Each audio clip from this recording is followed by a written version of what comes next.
Olá, queridos do Senhor, eu sou a pastora Rose Stutz. Sejam bem-vindos ao nosso canal. Creia, o Senhor tem uma palavra de vitória para a sua vida. Se inscreva em nosso canal, curta, comente e compartilhe. E agora fique com a palavra de vitória com o nosso amado pastor Jorge Stutz.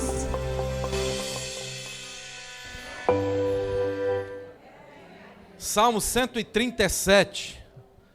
Abra aí a tua Bíblia no Salmo 137. Encontraram? Digam amém. Amém. Diz assim a palavra do Senhor. Eu tenho aqui no projetor. Diz assim a palavra de Deus. Junto aos rios da Babilônia, nós nos sentamos e choramos com saudade de Sião. Ali nos salgueiros, penduramos as nossas harpas. Ali os nossos captores, a minha versão diz, verso 2, nos salgueiros que há no meio dela, penduramos as nossas harpas, pois aqueles que nos levaram cativos nos pediam canções, e os que nos atormentavam, que os alegrássemos, dizendo, cantai-nos um dos cânticos de Sião. Mas como entoaremos o cântico do Senhor em terra estranha? Eu quero que você ouça essa leitura e deixe na tábua do teu coração o que está acontecendo aqui com o povo de Deus, com o povo escolhido, com o povo santo. Eles estão no cativeiro, eles estão cativos, eles estão sendo atormentados, e por que não dizer perturbados, oprimidos. Olha a situação do povo de Deus. Esse povo aqui do Salmo 137 não é nem o cheiro daquele povo que experimentou o maná de Deus, que viveu os grandes milagres do Senhor no deserto. Ali foram operados grandes milagres de Deus. Então a narrativa, a leitura que fizemos é de doer o coração. É um povo sofrido, é um povo amargurado, é um povo em terra estranha. É um povo que agora tem as harpas penduradas.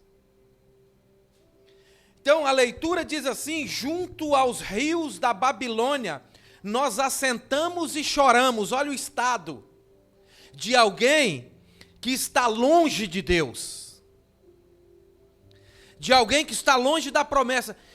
Quem é o homem que experimentou, que pisou no Santo dos Santos, que é capaz de viver, de morar, de estar em outro lugar? Quem é esse? A saudade é grande, a dor é intensa, de viver longe do nosso Criador. Não dá. Não dá. É a situação desse povo. Junto aos rios da Babilônia, nós assentamos e choramos. Olha o sofrimento. Assentamos e choramos, lembrando-nos de Sião, das coisas que Deus operava, de como esse povo era usado por Deus. Eram íntimos de Deus, eram amigos de Deus. Então eles estão junto aos rios da Babilônia agora, sentado e chorando, com saudade de Sião. Assentamos e choramos, lembrando-nos de Sião. Olha o estado do povo, de quem está longe da promessa, de quem está longe do altar, de quem está longe da unção de Deus. Eu não sei se alguém aqui já passou por uma experiência como essa.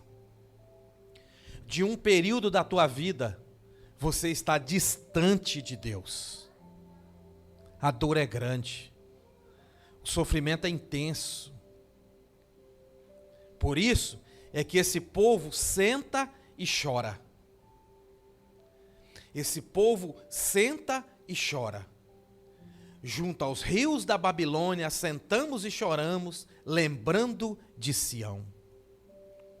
Quando eles olharam de lado, viram o salgueiro. Foi só o tempo de ver o salgueiro que pegaram as suas harpas, os instrumentos de adoração a Deus, e penduraram no salgueiro. Pegaram as harpas e penduraram no salgueiro. O que você entende sobre pendurar as harpas? O que você entende quando um atleta diz que pendurou o chamado, que pendurou as chuteiras? O que você entende com isso? Parou de guerrear, de lutar. Parou de fazer. Quando eles enxergam o salgueiro do lado, foi só ver, foi o primeiro e pendura a harpa. Você já ouviu falar no efeito manada? Todos os outros penduraram as harpas, estão assentados e chorando, com saudade de Deus, com saudade de Sião, com as harpas penduradas. Que tristeza, que tristeza. Olha, há quem diga que há 350 tipos de salgueiro. Esse salgueiro aqui do Salmo 139, pesquisa, isso é pesquisa. O salgueiro do 139 se chama o salgueiro chorão. Isso é uma árvore, o salgueiro chorão, você sabe muito bem que a Bíblia a todo tempo nos condiciona como uma árvore. Você é uma árvore. É ou não é? Então tá bom, e que fruto você está dando? Se você é uma árvore, qual é o fruto que você está dando? Então, a todo tempo, a Bíblia está dizendo que nós somos uma árvore. Então, cuidado, todo cuidado para não sermos um salgueiro chorão, onde nós somos um instrumento de ajuda para muitos pendurarem o chamado, para muitos pendurarem a vocação. Como assim? Vou explicar. O salgueiro chorão é aquele que quando alguém diz que vai sair da igreja, o salgueiro chorão diz, sai mesmo. Quando diz que vai abandonar a família, abandona mesmo. Quando diz que vai parar com o ministério, o salgueiro para mesmo. E ele vai só acumulando harpas penduradas. Aí no dia do encontro com o Todo-Poderoso, quando Deus encontrar esse povo, vai perguntar a esse tipo de salgueiro, o que é que essas harpas estão penduradas em você? Por quê? Então, todo cuidado é pouco para não estarmos pendurando chamados de pessoas que querem ajuda. Sentados e chorando com saudades de Sião, penduraram as harpas, instrumento de adoração a Deus. O verso diz, então, penduramos as nossas harpas, verso 3, pois aqueles que nos levaram cativos nos pediam canções, e os que nos atormentavam, que os alegrássemos, dizendo, cantai-nos um dos cânticos de Sião, mas como entoaremos o cântico do Senhor em terra estranha? Como isso é capaz? Aleluia! Como isso é capaz? Como alguém cativo, junto aos rios da Babilônia, com a harpa pendurada, vai adorar a Deus? Como? Como? Como alguém oprimido ou amarrado por uma cilada do diabo, pelo mundo, pelo pecado, como alguém afastado da graça, afastado do altar, poderá entoar cântico de adoração a Deus em terra estranha? Como? Se o próprio Deus requer de nós uma dedicação, uma santidade, se o próprio Deus requer de nós que tenhamos atitudes de renúncia, como é que um oprimido, que alguém no cativeiro, seja ele qualquer tipo de cativeiro, de prisão, como alguém assim vai ter liberdade para adorar a Deus? Até querem, até têm saudades, até choram, mas estão com os instrumentos pendurados, estão com as harpas penduradas, estão com a vocação, com o chamado de lado, enterrado. Até querem, até choram, mas não conseguem, por causa da opressão, dos opressores, do cativeiro, do pecado, da distância de Deus. E agora, aqueles que o levavam cativo, diziam, cante canções para nós. Verso 3, os nossos opressores exigiam canções alegres, dizendo, cantem para nós uma das canções de Sião. E aí, ainda assim, naquele sofrimento todo do povo, escute isso, aquele povo era exigido que transmitissem alegria. Olhe para mim, gente. Mesmo cativo, era exigido daquele povo que eles transmitissem alegria, que eles transmitissem canções de Sião. E era um povo que estava ali vencido, mas os opressores queriam que eles manifestassem alegria. Para pensar nesse quadro, de alguém que está lá no mundo, perdido na lama, na sujeira, aí alguém diz, canta um hino. Você não é crente? Cante um louvor. Você não é servo de Deus? Para pensar nisso. De alguém nas trevas, na escuridão, e os opressores exigindo isso e até caçoando. Cantem. Canta agora, prega agora, dança agora, faz alguma coisa que você fazia em Sião. Como é que vai fazer? Como poderemos cantar canções do Senhor numa terra estrangeira? Como que vai operar isso se não tem mais a unção, se não tem mais o encorajamento, se não tem mais a presença? Como vai fazer? Como que vão cantar? Se estão fora, se estão no cativeiro do mundo, do pecado, do vício e de qualquer uma outra coisa ruim. Como é que vão fazer? Para pensar nisso, nesse povo. Meu Deus, que tristeza. Eram os adoradores, eram os levitas, eram os cantores, eram os instrumentistas, eram os servos de Deus, que adoravam a Deus com harpa. Qual era o instrumento que Davi tocava quando o trem ruim pegava Saul? E o bicho ruim saía através do som do instrumento. Agora, já não servem mais para nada. Agora, estão pendurados em salgueiros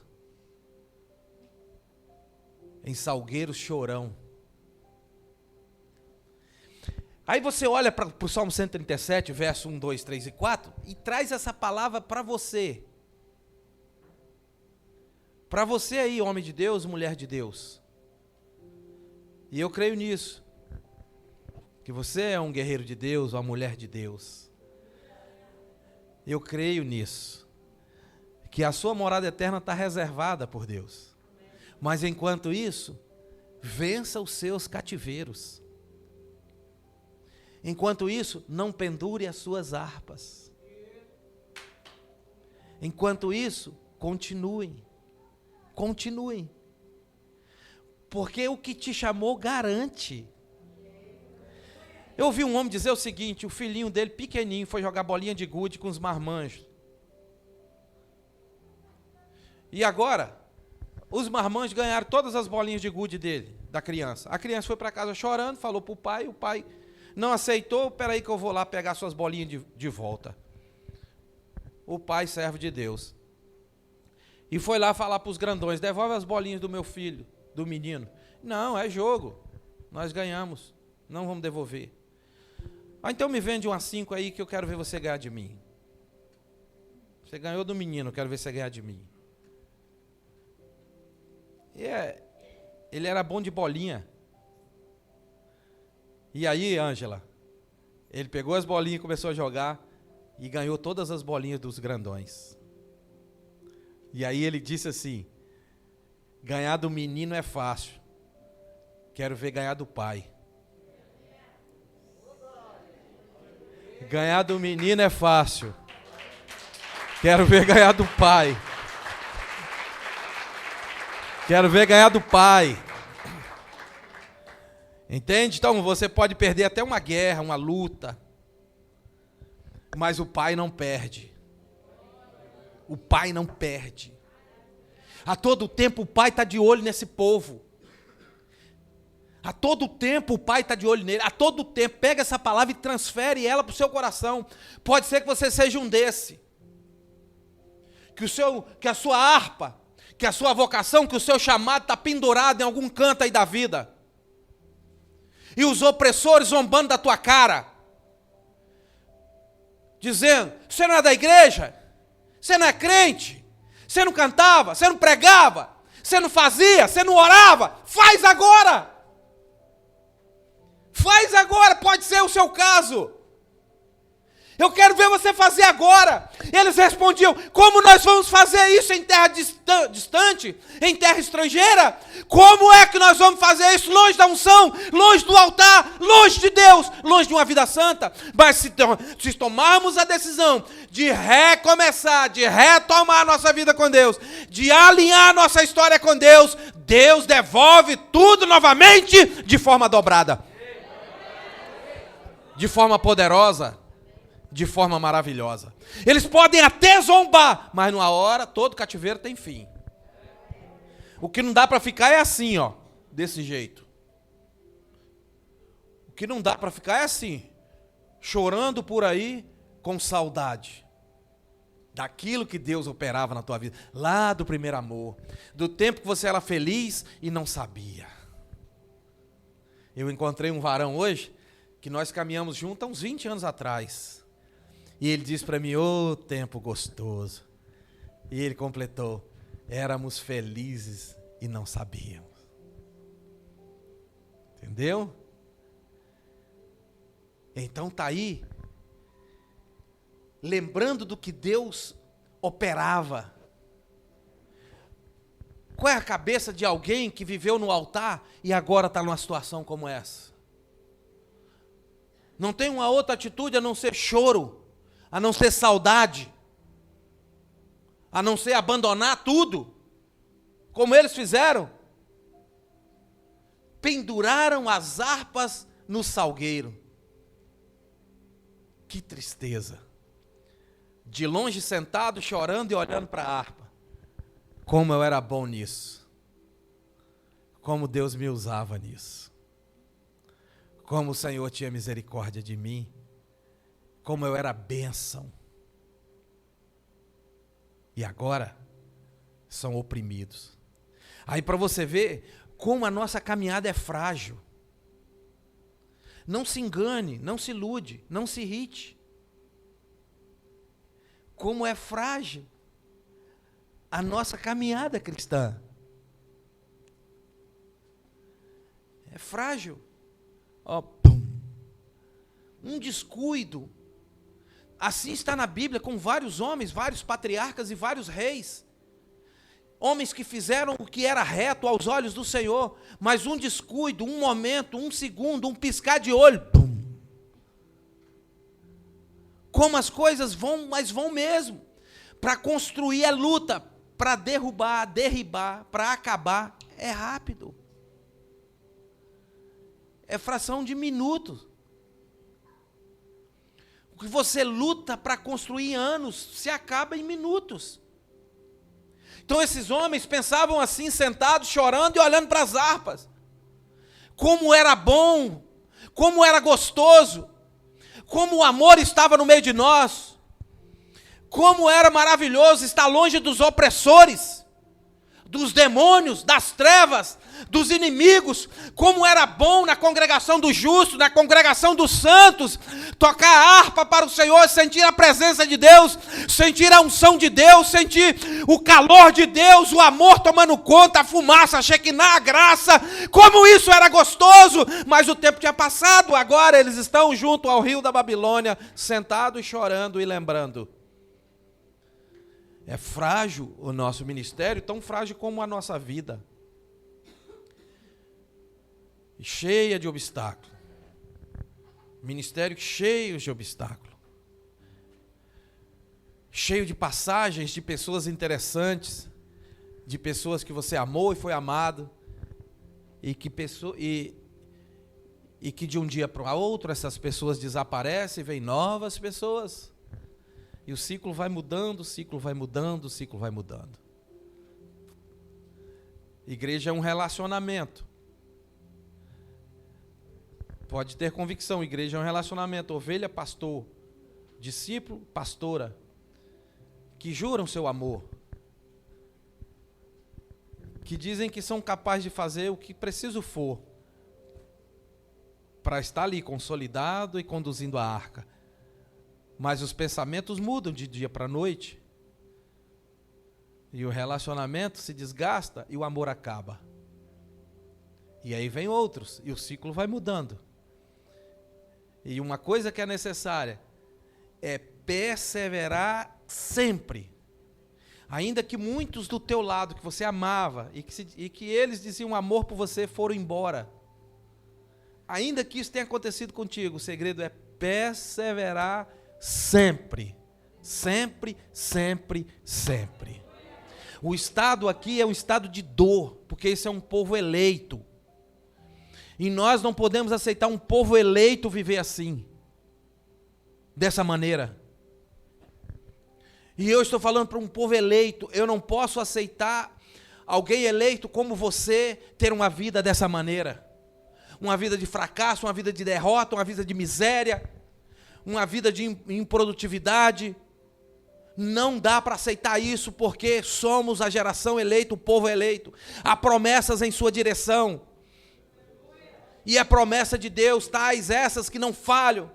Nós é que somos, na maioria das vezes, a causa do fracasso. Nós é que fechamos a porta, nós é que trancamos o cadeado, nós é que bloqueamos a vitória, nós é que bloqueamos a bênção, por causa das nossas esquisitices e pecados, e burrices. E agora o povo está aí, sentado, chorando e com saudade de Sião. O texto é tão propício que a saudade é de Sião. Saudade de Sião. Como nós vamos cantar ao Senhor. Mas Deus está de olho nesse povo. É aquele Deus que não desiste de você e de mim. Você tem feito curva, tem se mexido igual uma minhoca doida, mas Deus vai apertar a linha e vai alinhar a tua vida. Ele não vai permitir que o mundo seja a sua casa. Que o mal vença, ele não vai permitir. Você pode fazer curva, você pode se esquivar, você pode se esconder, ele sabe onde você está. Ele sabe o que você faz. Salmo 139, o salmo da mulher grávida. Ele sabe de tudo. Então, você é o rio e ele é o mar. O rio faz curva, em um tempo fica grande, em outro lugar fica pequeno, e vai descendo, pode curvar o que for, mas uma hora vai ter que chegar no mar. Então, Deus está de olho nesse povo. E o que acontece na vida desse povo? Em nome de Jesus, é o que vai acontecer na nossa vida. Porque tem uma virada a partir daí. Nenhum cativeiro dura para sempre. A não ser que a pessoa decida por isso. Mas nenhum cativeiro é para sempre. Deus vai mudar esse quadro. E esse quadro muda no Salmo 126. Você pode voltar um pouquinho aí? Volte um pouquinho aí no Salmo 126. E olha o que está acontecendo. Aleluia. Salmo 126. Glória a Deus. Podemos ler? Vou explicar um negócio para vocês. Isso aqui não está em ordem. O Salmo 126, os feitos, os acontecimentos do Salmo 126 veio depois do Salmo 137. O que está acontecendo aqui no Salmo 126 aconteceu depois disso aqui do Salmo 137. Não está em ordem. Então esse povo que está gemendo é o mesmo povo que está falando no Salmo 126. E no Salmo 126 eles estão dizendo o seguinte: quando o Senhor nos trouxe do exílio, quando o Senhor trouxe do exílio, os que voltavam de Sião estavam como quem sonha. A nossa boca se encheu de riso e a nossa língua de cânticos de alegria. Então se dizia entre as nações: grandes coisas fez o Senhor por estes. Verso 3, grandes coisas fez o Senhor por nós. Se é para Deus, aplauda mais forte.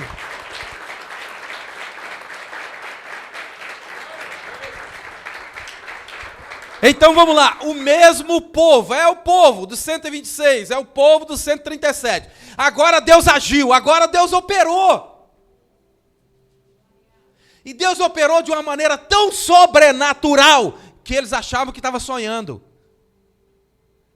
Ei, você já teve um sonho e no meio do sonho você já teve um sonho e assim, o sonho foi tão bom, tão gostoso mesmo, e você está achando que aquilo ali é verdade mesmo,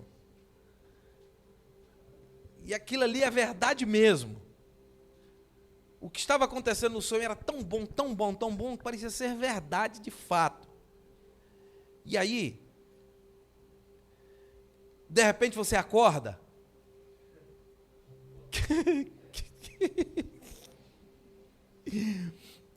Aí de repente você acorda. Eu me lembro quando eu era piquititinho. Nossa família passou por uma ruptura tão grande. Minha mãe foi abandonada pelo meu pai. E aí nós entramos num nível de pobreza tão grande que a gente era pequeno. E dava a hora do desenho, a gente ia na casa do vizinho ver. Aí sabe o que acontece? Só que o vizinho não deixava a gente entrar, a gente tinha que ver pela janela. E aí a gente era pequenininho, colocava uns palmas, lajota e subia. E ficava lá 3 minutinhos, aí depois de 3 minutinhos, 2, 3 minutinhos, o outro irmão puxava, desce, agora é minha vez, agora é minha vez. Aí o outro subia e eu descia. Aí, o que está acontecendo aí agora? O que está acontecendo aí? O nível de pobreza era tão grande, e nessa época aí eu tive um sonho, e no sonho eu tinha ganhado uma bicicleta, e o sonho estava tão bom, eu acordei do sonho. E cadê minha bicicleta? A questão aqui é que o cativeiro tem fim, e no Salmo 126 eles estão dizendo, quando o Senhor trouxe do exílio, os que voltaram a Sião, voltaram. Eles estão com saudade, mas agora voltam. Isso, quando o Senhor trouxe os cativos de volta a Sião, foi como um sonho. Eles achavam que eles estavam sonhando. O que Deus fez na vida deles foi tão grande, foi tão maravilhoso, que eles achavam que era um sonho. E agora eu vou profetizar sobre a tua vida. E agora eu vou profetizar, a autoridade profética vindo da parte de Deus. O que Deus vai fazer na tua vida a partir desse tempo. A partir desse tempo vai ser tão grande, tão majestoso, tão poderoso, tão sobrenatural, que você vai achar que você está sonhando. Que você está sonhando. Você vai pensar que é um sonho. Sabe o que está acontecendo aqui no Salmo 26? Então a boca se encheu de riso. Você vai sorrir para tudo. Você vai sorrir para a geladeira, para o fogão. Você vai sorrir para o seu amigo. Você vai sorrir para o seu pastor. Você vai sorrir para tudo. O que Deus está começando a fazer a partir desse tempo na tua vida é tão maravilhoso. Você vai pensar que é sonho. Você vai achar que é sonho. Mas é real. É real. E assim, quando Deus está na causa, cadê a pastora Rosa? Quando Deus está na causa, você sente que Deus está naquilo. Eu me lembro que no ano de 1991, já tem um bocado de tempo, em 1991, eu trabalhava na Seidel Móveis, na extinta Seidel. Quem é o guerreiro aqui que lembra da Seidel Móveis? Tem alguém? Tem uns das antigas aqui, raiz. Pois é, em 1991 eu estava perdido no fundo da loja Seidel, quando a pastora Rose passou na rua. De lá da rua, uns 30 metros de profundidade de loja, ela me viu de lá de dentro. Não foi ela, foi Deus. Botou uma lanterna nela, ela me viu. Ela que me falou isso. Aí ela me viu. Ela me viu e se apaixonou.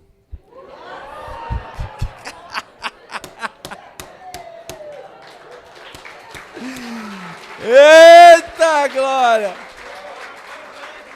Tem tudo a ver com isso. Por quê? Porque aí, nessas idas e vindas dela, na próxima vez eu já estava na porta da loja. E nessas idas e vindas, na nossa conversa, aí eu dei uma bitoquinha nela. Aí ela fala isso pra mim, e ela falou várias vezes e vai falar pra vocês também. E aí ela falou que a partir daquilo ela saiu como quem sonha.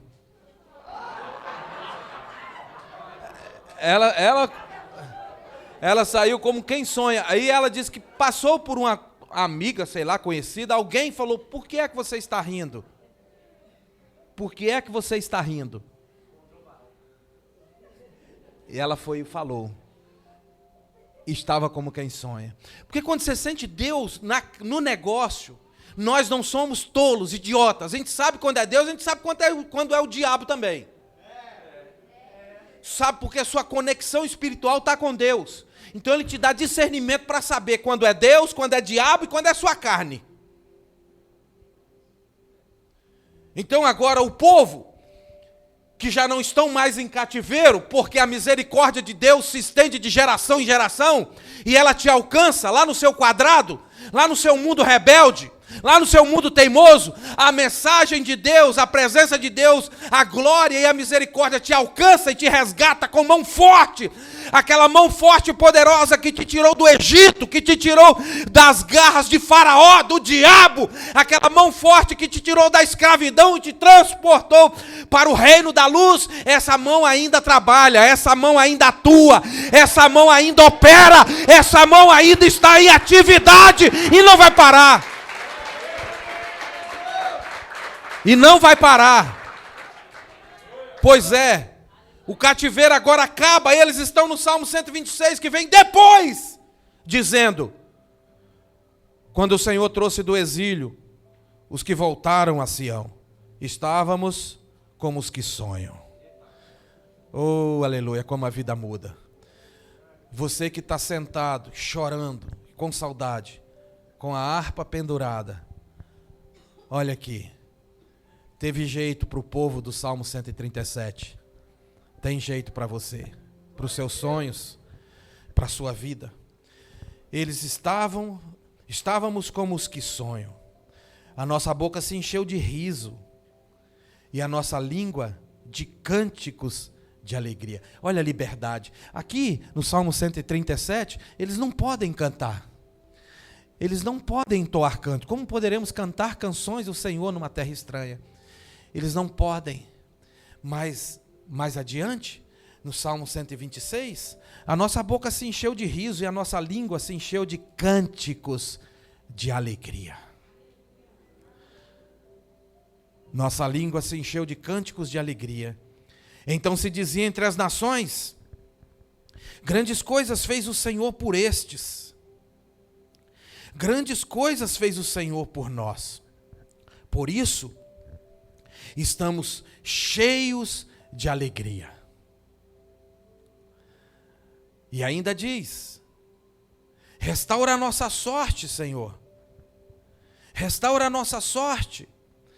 Restaura como as correntes do Negueb. Essas torrentes eram que fornecia água para os peregrinos, para os viajantes. Os atravessadores do deserto, quando chegavam nessas torrentes, eles tinham a sorte restaurada. Senhor, restaura-nos assim como enches o leito dos ribeiros no deserto. Aqueles que semeiam com lágrimas, com cantos de alegria colherão. Aquele que sai chorando enquanto lança a semente, voltará com cantos de alegria, trazendo a sua bênção, trazendo os seus feixes, trazendo a sua vitória. Você pode até estar no Salmo 137, mas tem o Salmo 126 para você. Essa é a palavra que tem o seu coração.